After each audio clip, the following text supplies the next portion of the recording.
A lot of times when people choose who they want to mentor, coming up behind them, they look back and they go, "Oh, that person reminds me of my younger self," or "I see certain elements, characteristics in them that I possess," or "I recognize something." Welcome to the Smart Talk series, the show for professionals who want strategies, tips, and real talk about all things PR, marketing, and social media. Your host is Melissa Vella Williamson, an award-winning, accredited, and nationally recognized PR pro and communication thought leader. And now your host, Melissa Vella Williamson. Hello and welcome to the Smart Talk series. I'm Melissa Vella Williamson. This season, our focus is on valuing advice and taking action. Today, I'm joined by two guests, Dr. Jamila Cupid and Myescha Joell.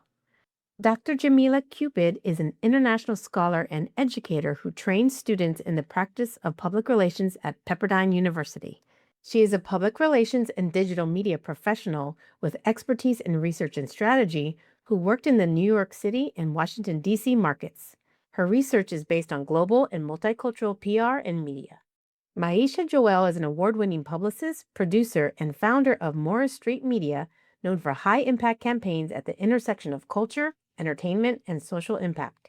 With over 20 years of experience, she's helped shape visibility for creatives, brands, and storytellers while producing content that amplifies underrepresented voices. Welcome, Jamila and Myescha. Hi, Melissa. Thanks for having us. Thank you so much. So glad to be here. Well, we're excited to learn more about you and kind of dig into your background and what brought you here today. So let's learn more about you two. How did you come to work in or around public relations, and what are you up to today? Today, I am a professor of public relations, but the road here was an interesting one. It wasn't just a kind of a straight path. And so I started moving towards law. Like I was studying law in undergrad and then decided that I fell in love with public relations and saw how a lot of those skills and just like interests were transferable. So I went off to grad school to study communications. And then while there, I interned for McKinney and Associates doing like public interest PR and public affairs in DC. Also, I interned at Fleshman Hillard while in DC and then went to New York to take on like my full-time positions. So I went to do PR for an off-Broadway nonprofit theater. And they like from there, I got to really jump in full on and then went on to do PR for a PR firm that oversaw like publishers, publications, authors. So that was my beginning. And then, from there went on to the bigger PR firms. That's incredible. Oh, you named some big ones already. That's incredible. Jamila, and I want to really underline it just keeps coming up again and again. I think definitely for pros of color or those who maybe didn't know someone in the field before they started, it's not a straight path. And I love that you shared that with us, from law to PR. And then once you got going, you were advancing. That's pretty incredible. And Myescha, tell us more about your journey. Yes, I am a publicist and producer. And speaking of the journey not being linear, my journey has been similar. I graduated from Boston University with a degree in international relations and came into the job market. I wanted to be a diplomat, and we were in one of our recession periods, and ended up pivoting into entertainment, where a lot of my family works, and started actually in music at Universal Motown, and then segued into TV and film, doing a lot of indie projects, award shows, did the first Black Rose Rock Awards show, went to them some part, did some producing on daytime TV. And then in 2013, segued into PR. Ended up working for a boutique agency in Manhattan that's known for fashion and beauty called Wilmot Communications. I headed up their broadcast division and was there for about 5 years. And then in 2018, branched off to do my own thing, to try to get back into TV and film and still having tentacles in PR. And it's been quite an interesting journey. I feel like I have a full scope of the entertainment landscape based on the various experiences that I've had across music and fashion, TV and film, etc. And here we are now with this book, and I'm so glad to be a part of it.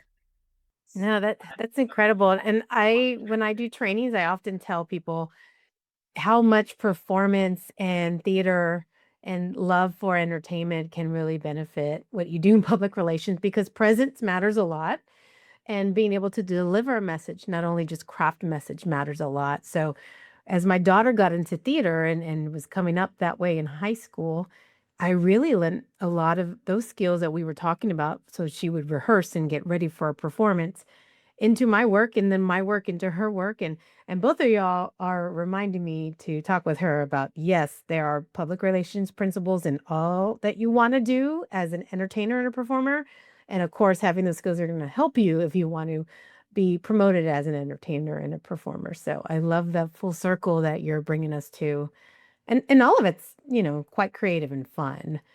So I love that approach that you all have. It's quite holistic that way.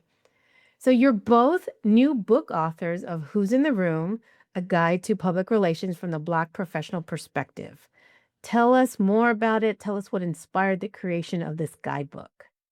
For me, I came to this book through my lived experience as a Black female publicist in the PR space, in the professional PR space. As I mentioned, I didn't go to school for public relations. It was international relations, which is adjacent to, but not exactly public relations itself. And so coming up through TV and film, it's a much more diverse experience. So I'll phrase it that way. It's a much more diverse experience. I felt in my career in that space, but in the PR space, it was much more of a monocultural.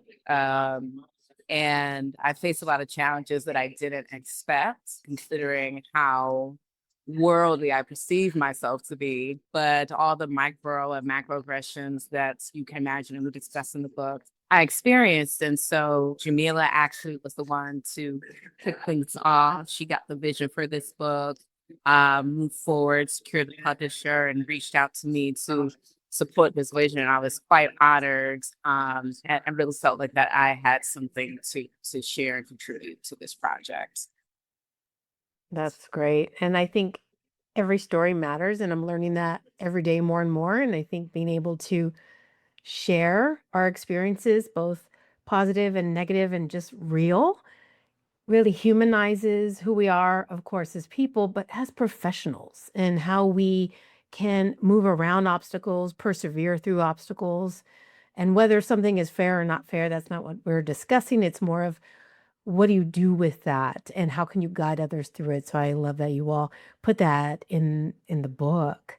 Jamila, your perspective and inspiration for this book. For me, this was truly a labor of love.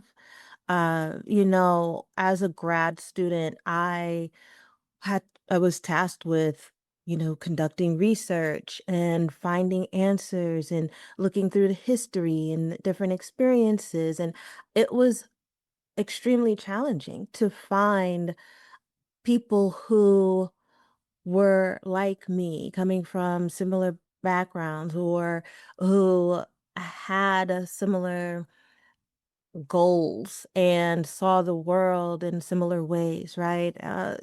Who had experiences that I could relate to. It was really difficult to find those stories. And the research that I wanted to focus on was specifically about Black publicists, Black public relations professionals, and Black PR campaigns for certain projects, right? For certain research projects.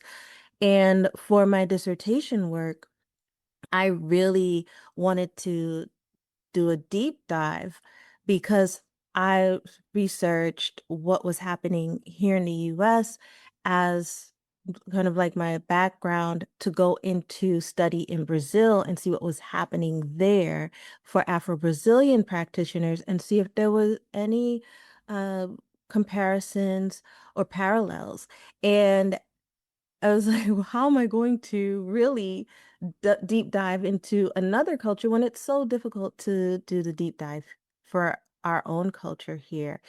And with that challenge I had in mind, I guess the seed was planted that I would love to have a sort like resources that would provide that information, the history, the experiences, and the developments and the impacts, the contributions of Black public relations professionals and their work. And going into back into the industry, coming out of the doctoral program, at that point, I'm working for, MWW Group. I went on to work for MediaCom. And in those spaces, I was happy to be doing the work that I trained to do and that I was excited to do, and at the same time running up against a lot of the same challenges uh, and like restrictions, kind of like marginalization that I had read about. And so it took a lot of work to find the people, the experiences that I could relate to, that I could understand, I could build on. And I knew that I wanted with this book to address an issue, a concern, and also fill a gap that has been prevalent for a long time. I wanted to make sure that pretty much we were creating the book that grad student Jamila would have loved to have had, because I know that there are students coming up now who could really benefit from it, young professionals now who could benefit from it as well. We have the tech to get food delivered in 15 minutes, but we all have horror stories about buying tickets. The Game Time app gives fans the advantage. Get amazing tickets in just a few taps. Fees are included, so what you see is what you pay. And the Game Time guarantee means authentic tickets at the best price every time. Take the guesswork out of buying tickets to concerts, sports, comedy, and more with Game Time. Download the Game Time app and create an account for $20 off your first purchase. Terms apply. Yeah, absolutely. All kinds of pros and students can benefit from this. And I am excited and honored to really help elevate this work because of that, right? Because like you all were saying, relatability matters to people.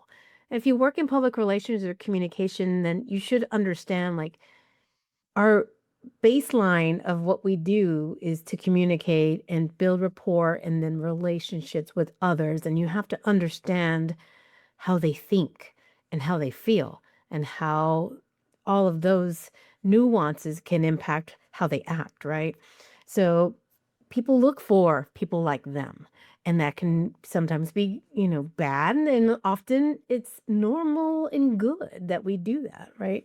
So I think that that's the grace I want to put around the conversation and around this kind of work is that understanding how people prefer their lives to unfold and how to work together matters. And this work matters because people really benefit from hearing stories that they relate to. So I appreciate that very much. And I know when I created my Latinas in Public Relations anthology, it was from a similar type of inspiration as you two. It was having these professional and personal and lived experiences and challenges of my own while looking up and doing research and finding where that intersection was.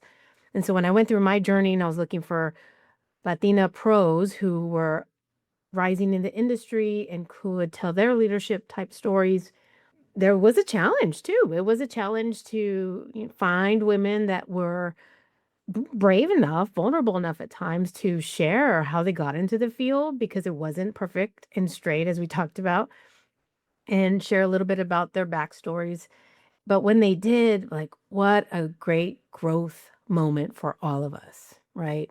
And the feedback we've gotten was tremendous. I can only imagine that that's happening for your anthology. And I'm sure for those who shared their voices in the book, there were some shared connection points or maybe themes that came up. So I'm interested because We saw that in Latinas in PR. Like, what kind of insights or themes did your collection of stories reveal? Well, definitely completely in alignment, right, with what you were Yeah. finding. And so themes, there were several, but two of the main ones that stood out to me, that I think reverberate back, right? Like the next generation and the next generation just continuously experiencing that. So I would say representation for sure, which is, directly related to what you're just saying. We have so many different experiences within just among Black PR practitioners. And one of the things that I notice is where we find intersections, it becomes even more of a like severe like gap or like kind of feeling that they are excluded, they are not finding representation. It's not as much among their own peer group, but especially as you start climbing the ladder and looking ahead and like who's making their way to the top. And so we have actually an Afro Latina practitioner and professor who we talked to as Lenise Wallace. She's one of the professionals featured in the book. And just that intersection, right? Of like, okay, I'm Black and I'm Latina, where do I find my people? Like, who else like me is doing this or something similar that I can connect with, that understands my work, that understands where I'm coming from, that I could partner with to serve clients that I have, campaigns that I want to put forth. And so things like that stood out for sure, that we would look to find who ahead of us can mentor us. And of course, you can be mentored by people of all different backgrounds. But what we have found in the conversations, but also in the research, is that a lot of times when people choose who they want to mentor, coming up behind them, they look back and they go, oh, that person reminds me of my younger self. Or I see certain elements, characteristics in them that I possess. Or I recognize something, right? And a lot of times that is due to sharing a similar background, a similar experience. And if you don't have that, then you may get overlooked for the mentorship, the advocacy, the sponsorship that we would desire as someone coming up in the field. And definitely once you get to like management, senior levels, then you are looking for allies.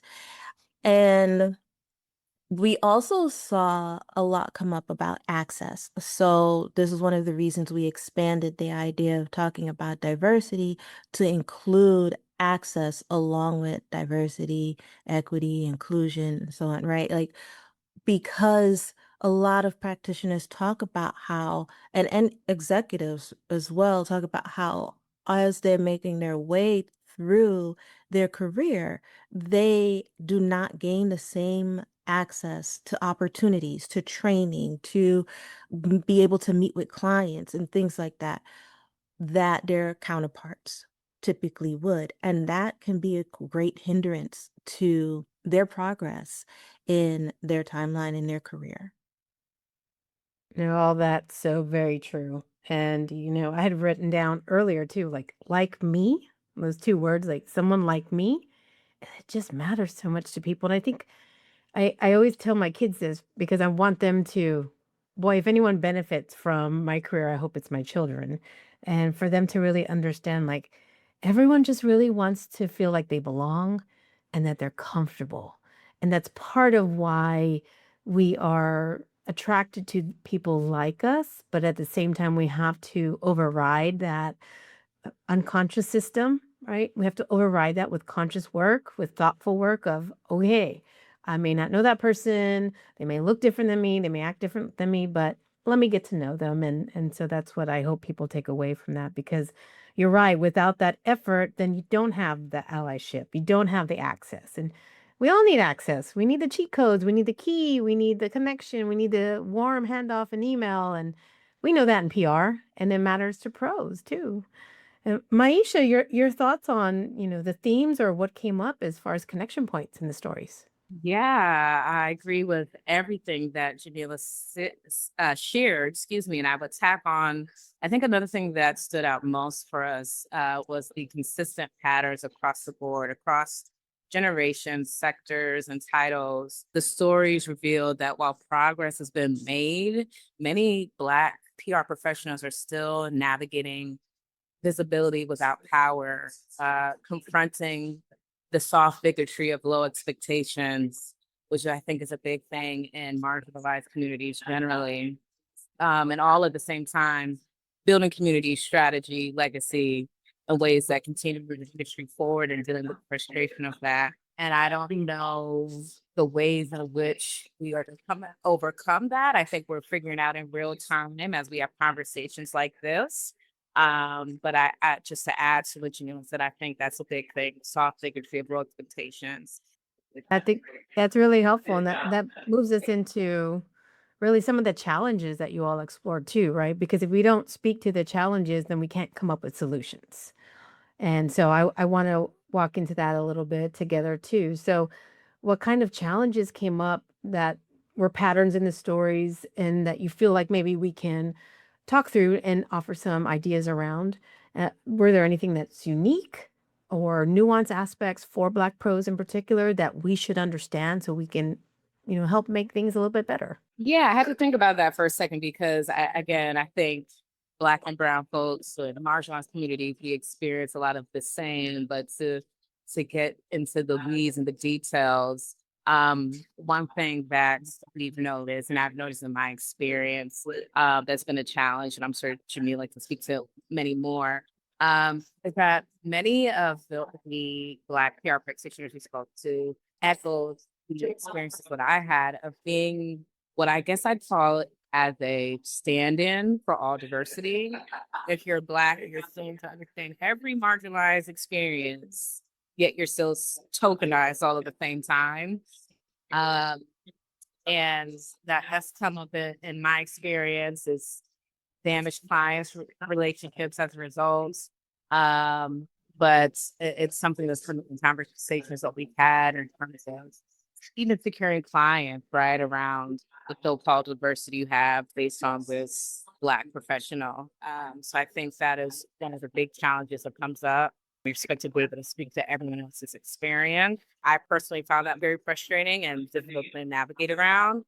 Yeah, that makes a whole lot of sense. We talked about that in Latinas in PR for sure. That one of our nuances is, as you said, being the representation for an entire population of people, which is very, very diverse. Latino is very diverse, different countries, in some cases, different languages, of course, but then also being expected to speak Spanish and then put it away in certain places and take it out in certain places. And, there's a whole lot of history there. So, understanding that feeling of being that stand in or representative, which may be not your professional expertise or your personal, even lived experience either. So, I really appreciate that perspective. Jamila, what about from your point of view? Oh man. I would say cultural barriers is one of the top challenges that I've seen, and it always fascinates me because typically we're like, oh, well, from the US, we're from the same country, then we should, right? And really, there are just so many different cultures, right? Like you said, it's a vast and varying experience. So when a Black person from one part of the country or from maybe a different background from another, like from a foreign country, comes in to this space, we will see that sometimes the assumptions, and I think many times it's implicit bias. I think a lot of times, of course, there are the people who are like very conscious of what they're doing and intentional about it. But I think for many, it is an implicit bias that they don't necessarily even realize they're carrying, right, consciously. So you will see that there's an assumption about Black practitioners' intelligence, level of intelligence, their level of understanding, ability to understand or capacity to understand or capacity to adapt in a situation or in an environment. And that will decide whether or not they get to, as I kind of mentioned before, be able to come to the meeting to meet with the client, even if it's their work that's being presented, their idea that's being pitched to the client, being able to come and meet with the journalists or the media professionals that we build relationships with. Well, that would be great for their network too, but you don't think they're polished enough to speak, or you don't think they'll be able to manage or handle that kind of situation, deciding whether or not they get to work on certain projects, or even sometimes the client deciding whether or not they want a Black professional, a Black practitioner on their project. So things like that become huge barriers for us. And a lot of times the assumption is extremely inaccurate.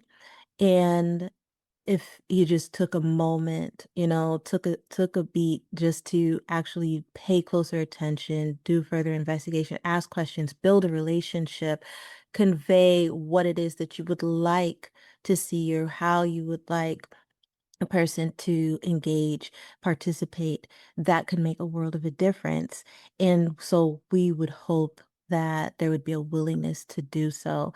I think one of the other major challenges or barriers we see is the diversity fatigue discussion that's been going on, where people will say, oh, why do we have to talk about this? Why do we have to be concerned about that? Shouldn't it happen organically? Yes, yes, it should. That would be ideal. That's what we all want, actually. We don't want to have to keep having this conversation. So if we could do the work and get it to happen, then that would be optimal. And that is the goal that we're headed towards, so that we don't have to keep looping in this. Yeah, in a lot of ways, right? Be like, be a lot simpler if we wouldn't tangle up working together in such Yeah. ways. Just to say that in a simple, lighthearted way. I've finished the next season of Bridgerton, and that can get colorful for this conversation. But I will say, I did find myself telling a colleague the other day, I was like, I really just like how that show puts all kinds of people together. It doesn't Yes. make any kind of take any kind of heat around skin color. It's just, I like you, you like me, and there's all kinds of couplings, and I think that eh, it's natural in such a powerful way for us to just find a way to relate. So I appreciate what you're saying, because on the flip side, right, hearing those points that you all make and thinking about my own experience, like I'm relating too. I may not be a Black professional, but I've got experiences that are very similar from my perspective and my experiences. And even when someone's passed over for those kind of opportunities and access, as you mentioned, because they're too young in their career or because they look a certain way. I used to be very overweight in the beginning of my life. And I remember you all mentioned being very visible without power. And that's what it felt like too. And so I think if we can empathize, because I think we're all have leverage in some rooms and we're all disadvantaged in others, like we can kind of work forward through that too. So I hope that our public relations professionals who are bound by ethics and those kind of principles will really take that to heart for all the opportunity it lends us. Absolutely. Well, let's just say it, right? It is a tricky, tenuous time for people. You're working in public relations for sure. If you're a person of color in public relations, it's a little tricky for sure. And those of us who, like me, who have worked in and stand for diversity and inclusion principles and cultural strategy and that type of work are really looking for ways through, right? So, what can allyship and inclusion look like in this climate? Jamila, I would love your thoughts on that. Well, I would say, you know, we would, I think, love to see that there is an openness, I guess an intention set towards greater understanding, right? I think a lot of times when people think of allyship, inclusion, even equity. Like they're like, oh, you're saying we have to go all out of our way and make something that feels comfortable to just this group or just that group. And that feels unfair. What about everyone else? Or what about, the group that's considered the dominant group? Now you're making it kind of like discriminatory against us. And I think one of the key things to keep in mind is no one's asking for that. No one is saying, "Oh, you have to go overboard." Actually, it might, in some instances, make practitioners feel uncomfortable if you were doing kind of putting on kind of a show and doing a little too much, right? So what it is considering what are the experiences of others? What environment have you designed, have you built, developed over time? And how does everyone play into that? Like, how are you making sure that everyone has a sense of belonging and that their work actually matters? You can show them, right? Demonstrate to them that their work matters, their contributions matter in this space, in what the organization puts forth, in the ways that it serves the public interest, all of those things. So if you're able to take a look, whether it is laterally or you're looking at people coming behind you or you're looking at the people ahead of you, you would want to see that there are people who are having a positive experience and are able to continue to come in and contribute in the best ways, right? With they're putting forth their A game, that we are able to support each other.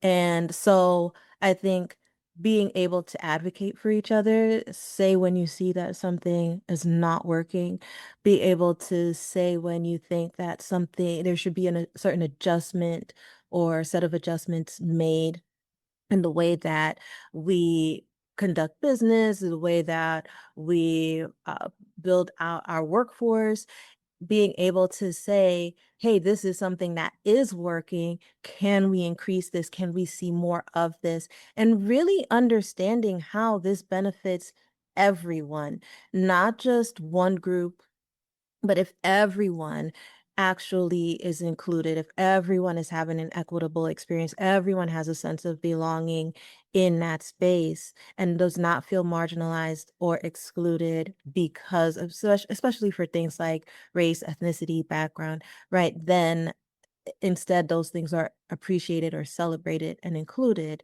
then everyone wins.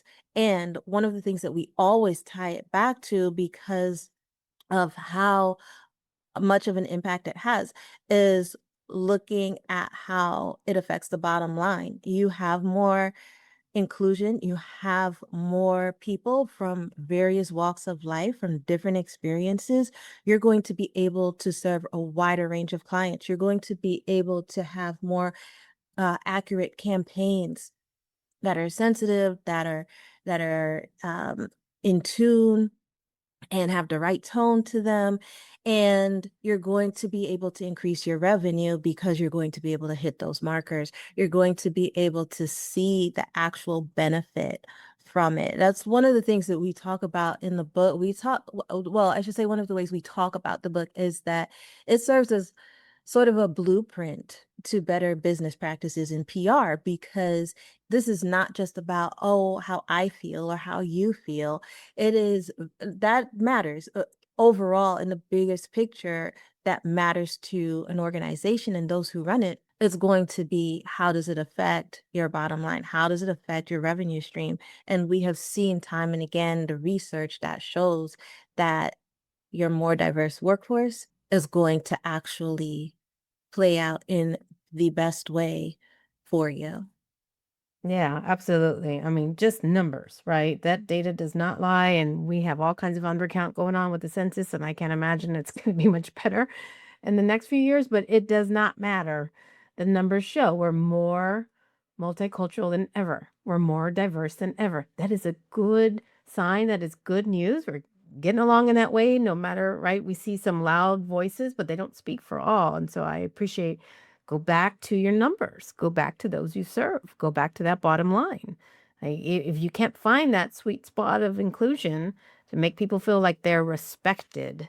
Now I was writing that down. I was like, yeah, like just be respectful, right? I love that in a lot of ways. Very profound, but also very simple. Maisha, what would you like to add to that conversation?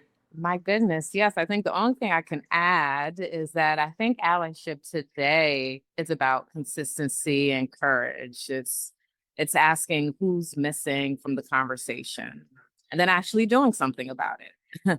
That could mean crediting ideas properly, which is a big issue for Black practitioners, Black and Brown practitioners, challenging bias in real time, or making sure people of color aren't only brought in during moments of crisis, or for the Black and Brown, quote unquote, clients or issues or problems. I think inclusion isn't performative, and that's a big issue that we're seeing between employer and employee. It's operational. It shouldn't be regulated to the HR department.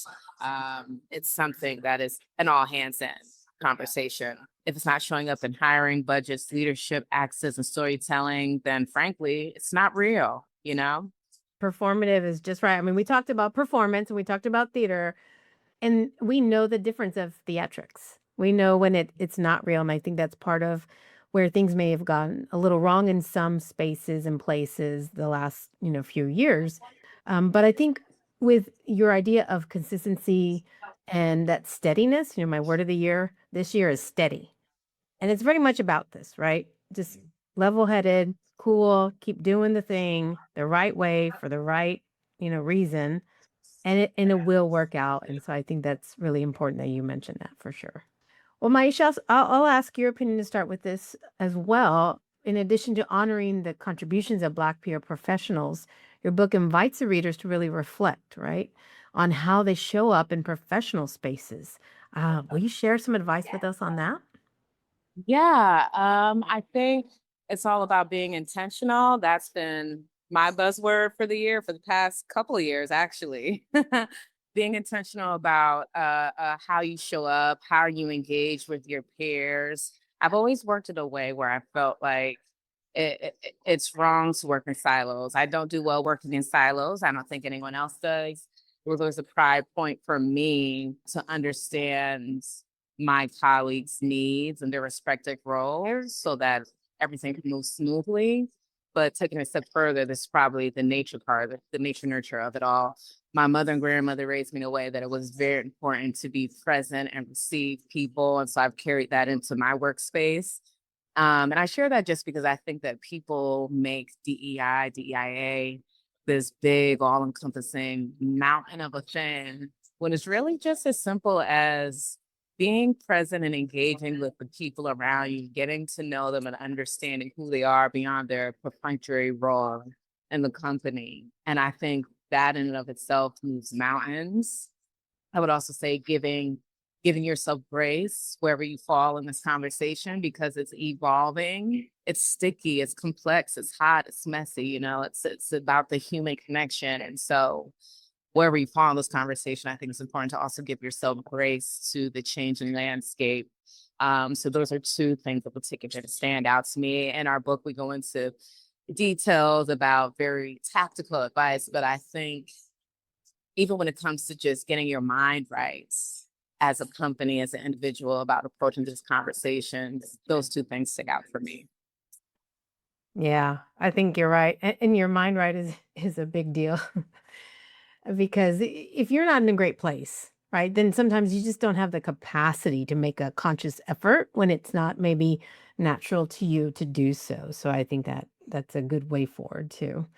Jamila, your thoughts on, how we can show up in professional spaces that just makes things, better. Oh, I agree so much with what Maisha said about being intentional, right? And I think right on the path towards what you're saying is part of keeping your mind right is the mental health component. We talk about this in the book as well. And so protecting your mental health is so important. I think we jump in, we are eager, we want to learn, and we want to also apply what we already know. And make some kind of impact along the way and be able to grow in our careers. So we're ready. And then we come up against certain challenges, roadblocks that we maybe did or didn't anticipate.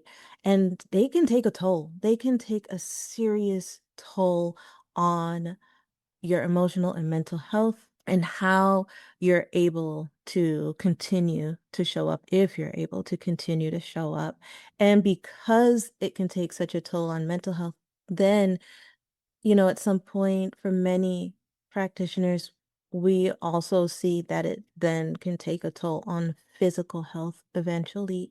So I think being able to build, I think, mental hygiene for yourself, right? Mental health hygiene that is going to protect you in certain ways, that's going to help you to really focus and see what it is that you plan to accomplish, what it is that you would like to get out of this, what is it that you would like to give, offer in transaction, in networking, in the work you produce, and then being able to also set boundaries and uphold them for yourself, being able to advocate for yourself, being able to find the allies, find mentors that all help you with protecting what it is that you're here to do and protecting the way that you view it, keeping things in perspective and taking care of yourself. Yes, very, very important work. Public relations on its own is not easy. So I think when you add all these complexities to it, it's very important that we make that effort to support ourselves. So thank you so much for those wonderful tips and principles.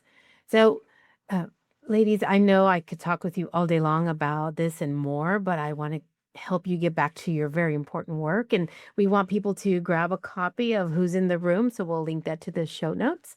But I just want to wrap up with you quickly with my last two questions that I ask every guest. So, very quickly, if you would just entertain my heart by telling me, what does smart talk mean to you? To me, it means elevating the discourse, right? As I mentioned at the beginning of the interview, we can get caught in a loop, it seems. Yeah. We've been having some of the same conversations over and over. And I always leaving the conversation with, well, what's next? How do we actually improve? How do we get from, oh, we have to keep building something out, we have to put in initiatives, we have to getting to the point of this can happen naturally, and it is, right? We say we want it to. How do we get it to that point? And then from there, being able to have conversations that are so much more creative, that are so much fuller and exciting, right? Instead of kind of getting just stuck Right. in, oh, how do we be more inclusive? We should know that by now. And if we don't, it's time to get there. Yeah. Very smart. Maisha, any thoughts on your side? Yeah, I guess I would say when I think about smart talk, I think what comes to mind is strategic clarity, saying the right thing at the right time for the right reason, and knowing when silence is more powerful than speaking. Um, I could get into the weeds, get on my soapbox, wax poetic about how that all can play into diversity, equity, inclusion, access. and just the PR work in general. But when I think smart talk, I think that's what I think, especially in PR. It's about shaping narratives responsibly and not just reacting quickly. And that all shows up in the dynamic within a workforce of diverse people. So yeah, that's my 2 cents on smart talk. I love that. And I think you might have been the first one to say something about not saying something, and which is very smart. Sometimes a good look says it all. Yeah, So absolutely. wonderful. Well, I want to continue this smart conversation. So, what's the best way for our listeners to connect with you, Myescha? The best way to connect with me is at Myescha. If you across, yeah, I would say across all social media platforms. If you search at Myescha. If anything, my last name, tack that on, Joell. But probably with the first name, you'll find me. Sounds great. And Jamila, how would you like listeners to connect with you? For the book on Instagram, we are at WITRPR, and that stands for Who's in the Room Public Relations. And for myself personally on LinkedIn, just type in my name, Jamila Cupid, JAMILA CUPID. Wonderful. Well, thank you both so much for sharing your knowledge with us today. Thank you so much for this opportunity to discuss our book and the greater topic at large. Yes, thank you so much. It was quite a pleasure. Thanks to our listeners for joining me for today's episode. We love covering communication topics that elevate our industry practice. If you'd like to go deeper, you can work with me as a coach, trainer, consultant, or hire my firm, MVW Communications, for strategic communication and public relations services. My industry books, Smart Talk Public Relations Essentials All Pros Should Know, and Latinas in Public Relations, Shaping Communications, Communities, and Culture, are also available for purchase on Amazon. Grab your copy there and please leave us a supportive review. Book reviews and podcast reviews help more aspiring or hardworking pros find our resources. As always, think smart and communicate smart. And I'll see you next time. Thank you for joining us for another episode of the Smart Talk series. If you learned something or enjoyed our conversation, share it on social media or send to a friend. To learn more about this and other communication topics, visit mvw360.com. That's mvw360.com.